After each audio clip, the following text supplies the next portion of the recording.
The Ultimate Cleveland Sports Show is sponsored by FanDuel, America's #1 sportsbook. Summertime means baseball, the NBA Finals, and more, and you can bet on it all on FanDuel. Right now, new customers get $200 in bonus bets with any winning $5 bet. That's $200 you can use to bet on everything from the Finals MVP to who's going to hit one out of the ballpark tonight. Just visit FanDuel.com/UCSS and add a big win to your summer bucket list. FanDuel, America's #1 sportsbook. And as always, if you have a winning ticket, make sure you guys send it in to us so we can feature it on the show. Jay, as I was scrolling through my TV yesterday, I was turned on NFL Live on ESPN for a little bit. Fine and program. I saw on the ticker, they were talking about Deshaun Watson and him completing minicamp and how his arm looked. But they mentioned their ESPN analytics predictor for each division in football. And these numbers kind of baffled me. We have talked time and time before about how we think the AFC North is the best division in football and how any team could win, any team could finish in any place. But if you look at these analytic projections from ESPN, that doesn't appear to be the case. They gave Baltimore a 46.4% chance to win the AFC North, Cincinnati a 36.5%, the Browns just a 9.1% chance to win the North, and the Steelers an 8.1% chance to win the North. That seemed very off to me. What say you? If I was handicapping, I'd probably do it in that order. I probably would have Baltimore as a favorite to win the division. They'd be a slight favorite, though. They wouldn't be a 10-point favorite, and they sure as heck wouldn't be a almost 50-50 shot at winning the division. The one thing I can tell you that ESPN Analytics relies heavily upon is past results. Now, you say, well, of course they do. That's how you make predictions, past results. But you also have to project. You have to look at roster changes, losses, additions, all of that. But the one thing that I always used to question about the analytics department is, what is your formula? How are you building in the fact that Joe Burrow missed the season? Mm-hmm. How are you factoring in the fact that Cleveland used 5 starting quarterbacks? What if last year Lamar Jackson was the only quarterback that was healthy in the division? Mm-hmm. Stands to reason they won. Mm-hmm. That's the way the NFL works. How in the hell are you going to tell me that he's going to do that again? The odds of him doing it a second year in a row, especially a player who's been prone to injury, is diminished. It's way less. So I don't think that I would have them as a 46. I think what I would have done, I would have put Baltimore at a 32%. I would have put Cincinnati at about a 30%. That leaves you 38%. I would have put Cleveland at about 25 and Pittsburgh at 13. That's how I would have split it up. Mm-hmm. That is disrespectful. And look, I hope that gets blown up as a meme and put on the walls of the Browns locker room over in Berea, because that is fuel for motivation if I've ever seen it. I just don't get that. I think that when you look at that right there, it tells me that ESPN is basically on the.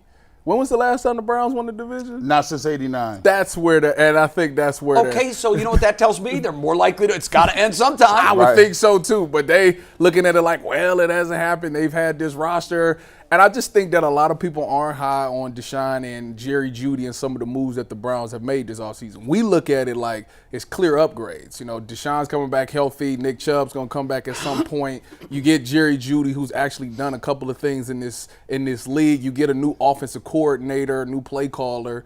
You would think that everything would just work itself out. Now, don't get me wrong, it's going to take a while for the offense. It's not like offenses just come in the first day and boom, everything is just clicking. It takes some time to go into some games, learn some things that you can and cannot do, and it gels together. I applaud Baltimore for what they did last year because Ty Monken, it was his first year as the OC there last year, and I thought for sure that offense would struggle. And obviously they went on to win the division and do some things in the playoffs. I hope we get that same success with Ken Dorsey as the play caller. But when I look at Baltimore being number one, it's hard for me. I know they get Mark Andrews back. I know they got Zay Flowers. And I know they got Derrick Henry. But if you're making Lamar become more of a passer, I I feel like you need another receiver, especially on the outside. You know, Odell was supposed to be that, and he had. Why does he have to become more of a passer? Well, he ran the ball very effectively last year. Well, I think because if I remember correctly, he's slimming down this year. He looked thinner at their minicamp. Like every year thinner. he's lost like 10 to 15 pounds, and this year I think I want to say I seen something where he's like 205, and I don't know why he's doing that. He was. I saw him buying designer Prada and Chanel with Gunner. Like I think like he was like. He's back in skinny jeans. Yeah, he definitely small. But I don't understand why though. Because if you think about their offense with Derrick Henry, it's going to be a lot of run and a lot of him pulling it and taking off. So he's going to get hit more. Well, perhaps, but it also makes him faster and maybe more elusive. I hear that, but when you gain come weight, on now. you slow down. Come on now. And when you lose weight, I understand he wants to be as fast as possible, but I also understand that when you lose weight, them hits add up quicker. I agree, and for all of that is why I just don't see him making it through 17 unscathed. I don't. I don't see who they back up now? Because we got Huntley. I don't know who they signed. I don't know who they got. I'm not sure. Give me 1 sec. Dang. I don't know who Nuggets they is got. on And then with the Bengals, I feel like they got so many people that's disgruntled over there, disgruntled. Like I don't. Look, man, that's gonna be. It's either gonna be first of all. Johnson is their backup. Oh my goodness. He's still going, huh? He Man. like LeBron. He like a year 20. I think with the Cincinnati team, they're going for it all because this is the last year this whole team is gonna be together. They've got issues after this year. So it's either all gonna work out or it's all gonna blow up in their face. Like one of the two is gonna happen. You know, they either gonna end up first or they gonna end up last. That's Joe the way I Burrow look said at as it. long as he's there, the window's open. And you know what? Well, we're gonna find out. That might be true because Joe, you know I respect you, Slim Shady, baby. You my dog, 1,000%. You're like Tom Brady to me. You could go. It don't matter who you going up against. If you out there, y'all got a chance to win that game. But the pieces are nice. The pieces around them. If they ain't happy, listen. That's if he's out there. He about 2 feet. He is becoming a injury prone quarterback. I mean, I'll be looking at my quarterback. They'll be like, "Oh goodness, he's injury prone." I'm like, "Well, listen, have you seen Joe Burrow lately?" For me, man, I look at it like this, man. I'm glad. I'm changing my tune on this. I'm glad they hating on the Browns. I really am. I'm ecstatic. You know why? Because I need y'all to internalize this. Like, I need y'all to understand, like, they don't think y'all no good. They don't really like your jerseys. They don't really like your quarterback. They think they don't like the, they don't really. They think last year was an anomaly. Everything is a fluke. Like, and I'm just waiting on it because I need y'all to start actually getting mad about some of this stuff. I need y'all to play in a way where I need the Browns to start doing like some of these other teams. Like, when they be up, instead of running the ball, they be throwing a rock. I need them to be putting the gravy on. Yeah, give me some more gravy like at the buffet. Give me some more of that turkey gravy on everything. These guys need to, at one point in time, be upset about this and say, look, we got to play with a level of disrespect towards these other squads and other teams. Gee, they did that last year. No. Yes, that they wasn't did. enough. They did. That wasn't it. DeAnthony Bell came right here, sat in his chair, and said that the same thing. Why is it that everybody's against us? But you know what? We use it as motivation. Well, they didn't use and it. that's the thing. I told you, the biggest change from last year was the attitude of the whole team. Like, they, instead of being just the regular Cleveland Browns, they felt disrespected and they took that attitude. They took the fight to other people. Did you see the last game of the year? I ain't talking outside of it. he missed that. Why you bringing up the past? Because why you bring up this valid point like this? Who says that, man? Listen, that was, you know what? No. That was problematic. That was very problematic. It was some injuries in that game. Some guys was dinged up, banged up. That's why, I need. Texans had some injuries, too. I need. They had the number one person they needed who was coming back from injury. I need cocky Deshaun Watson. I do too. I need to. I do too. I agree with you. I think all glad. of these little disrespects. I'm glad. Like one of them on their own. Okay. So you think the Browns have the 23rd best roster? Okay, that's dismissive and that's offensive, but whatever. But as all of these pieces of evidence against your winning the division start to pile up, hell yeah, they're going to use that for motivation. And I think last year what motivated them was they were playing with house money all season. Yeah. Well, here's quarterback number 2. Here's quarterback number 3. Who's number 4? Turned into Number a nice 5 story. comes through the door. Nice story. And they all were like, hey, we're supposed to lose, guys, so let's let it all hang out. I agree with G. I think this year is all about redemption. This is the redemptive tour.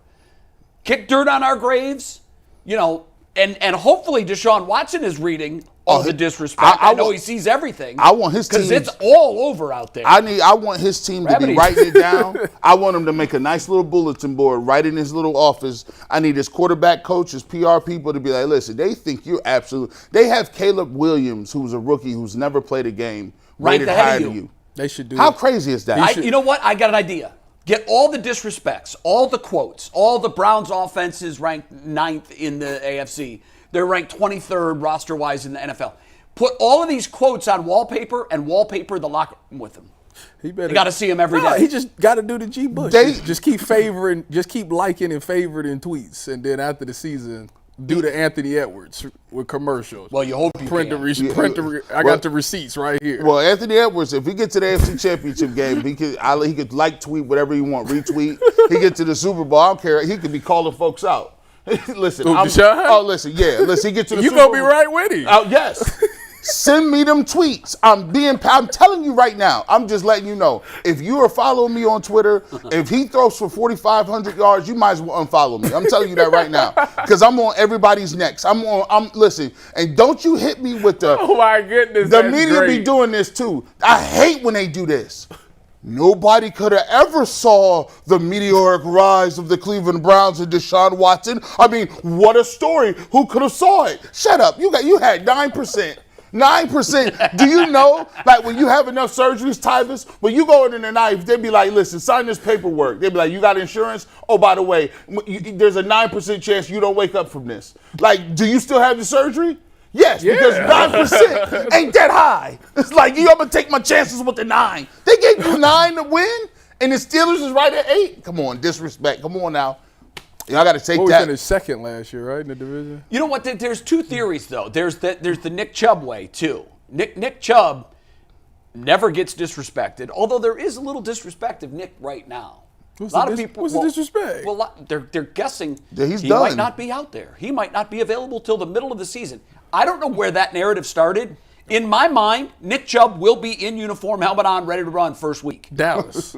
Why not? He's Nick Chubb. Hey. What has he done that's ever made any of us think that he's lazy or he's not working hard to come back from the injury? Whoever said? I don't think nobody ever thought that. I watched somebody last week say it probably will be before around mid-season before he's anywhere close to where he was in the past. I got him What? at least. I got him at week 2-3. That's about where I'm at. I just think, and I don't have any intel. I don't know. No, they're being real tight-lipped about it. I think that's curious. We're going to find out when the 53 come out, because if he on the PUP list, he can't come back. Well, that's a terrible sign. Yeah. That's a terrible sign if he is. But in my mind, Nick Chubb gets the benefit of all doubt always until I see otherwise.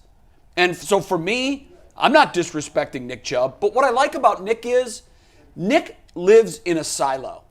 Can't get to him. He doesn't take bullets because they know he's not going to hear about them, and they certainly know he's not going to respond to them. What amazes me is the athletes that snipe back time and time and time again. It literally is an invitation to the trolls to take shots at him because they're going to be famous for 15 seconds because his name is going to be in Deshaun Watson's mouth. Like, forget your detractors. If you want to be motivated by it internally, that's great. But when you start shouting out on Twitter, I'll show you, and then you have a terrible season, then the onslaught becomes an avalanche and it can bury you. People are just motivated differently. They are. It's just different things, different mechanisms that people use. I think LeBron even was one that came out and said, yeah, I went out to warm-ups and I was looking for something, anything to get me motivated for this game. Well, look at MJ Michael Jordan. Michael Jordan has famously made up made up stuff. Yeah, made up stuff. Yeah, so. Hey, Gia, I wanted to ask you this real quick. Steve, take the graphic again. Jay gave us his order of the percentage he thinks each team should be at. and clearly he disagreed with the Browns being at 9.1%. How would you divvy this up, G? And Man. Tyvis, you after G, but G first. How would you divvy this up in terms of percentage chance to win the AFC? He was right. I got them. I got the Baltimore Ravens. Like, if I'm gonna give them roughly, I'll give them about a 32% chance. That's exactly where I had them. And then the Bengals, I got them like at maybe like 28. I had them at 30. I had them a little higher. 28. And then you got the Browns, if I put them at 20. Yep, that's where I have them. And then, about right. and the Pittsburgh, what's left over from that? You do the 16. math. About 16. That's about right. Tyvis, you 18. right in line? Yeah, that's about right. I just don't understand how they've got Cleveland 25 percentage points below Cincinnati, who's wild. the 2 pick. That's wild. Like, It's almost like sometimes numbers. It's all quarterback play. That's got to be the only thing. It is. Yeah, I think that they looked at it's the quarterbacks It's and heavily went with weighted on that. quarterback play, but it's also based on the most recent sample size. Okay, so that's the way it finished up last year. The Ravens. How often does an NFL division come back the next year exactly the same way? Slim. Very rarely. But the Ravens, have they even addressed the pass rush situation? Because they lost Clowney, right? And didn't they? And then they lost Stone, and then they lost that's all they Queen. linemen? Yeah, they have. They lost some offensive but I linemen, think didn't everybody's they? looking at the defense or the offense, and they're blinded by it. I think You've got the MVP. Didn't the coordinator You added leave, Derrick too? Henry, who some believe is still a top 3 back. Some think he's still the best back. And the outside of McCaffrey. D coordinator left. Did he go to Seattle? Yeah, he's the head Yeah, coach he in did. Seattle. But Tyvis, when you look hey. at their embarrassment of riches on offense, I think everybody is kind of saying, catch them if you can. You're going to have to score 35 to play with these guys. How? Well, look at their offense. Their offense is ridiculous. Andrews is healthy. The MVP is back at quarterback. They've got Derrick Henry at running back. They've got Zay Flowers is one of the best young wide receivers in the He's game. good, but that's all right. Now, So now, that's now a what unit. about what about the outside receivers? Because you got two. Rashad Bateman and Nelson Aguilar are their 2 and 3 receivers. I'm not going to kick Let me dirt on see. those guys. I am. Let me see. It's an embarrassment I of am. riches in the other positions. Yes, I will. For sure I am. What were their numbers last year? Let me see. Bateman Aguilar had a decent season. Bateman had 32 catches, 367 yards, and Was 1 he hurt? touchdown. Was he hurt? I'm trying to see how many games he He He ought- if he is, then that's his MO because they all receivers is always Yeah, they hurt. do get dinged now. Yeah, he missed 6 games last year, so he Okay. was a little All right. dinged up. Still And then shoulda had more. Aguilar had 35 catches, 381 yards. Yeah, you're right. That's trash. I stand corrected. That's a garbage. He had those 2 big catches late in the 4th quarter. Yeah, that you that's what I kinda remember. That's what I remember. But I'm those like, are really wow, the only Aguilar catches, is yeah. out here catching babies again. You guys remember that video? I made Yeah, that reference. that was one of the It's all-time one of great my news clips. favorite viral videos of all time.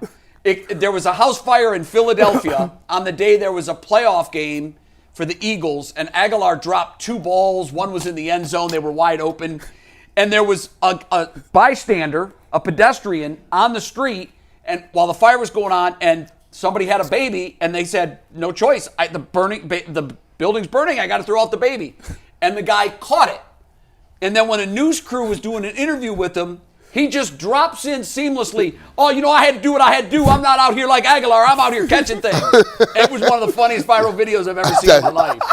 That's why. You've never seen that, Ty? I don't know if we can find it. It is worth playing it. So real quick for everybody out there. It is awesome. No, it is Tyvus. awesome. Twitter's down. Oh, so it's gonna be great. tough. Like Twitter's down, like the whole- Canva's down, Tagboard's down. Yeah, well. VMix is working, so we're just gonna go. But I suppose highly you could call it up recommend- on your phone and Highly hold it up. recommend fire. Just search Nelson Aguilar fire. It'll come up. It is an Yeah, all-time. call it classic up, Ty, video. and then you can play it on your phone and put the speaker by your microphone so our audience can enjoy it. Tyvus, it's really it will become one of your all-time favorite videos. Nelson Aguilar. Well, while Ty